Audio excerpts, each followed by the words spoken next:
என்ன சாப்பிட்றா? அதுக்கு என்ன பேர்றா? யார் சமைச்சது?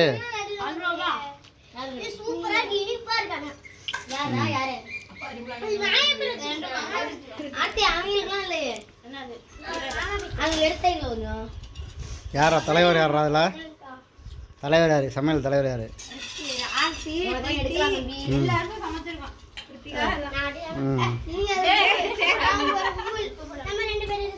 என்னடா சாப்பாடு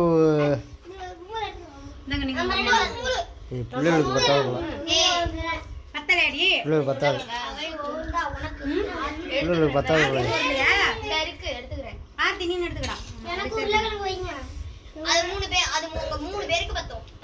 எங்கே இவளுக்கு ஒன்று தேங்காணுமா? ஏய் அவள் மாங்காய் மட்டும் தான் வச்சிருக்கா. ஓ அங்கிட்டு இருக்கா? ம் சாப்பிடுங்க. எடுத்துட்டேன் ஒரு வீடியோ.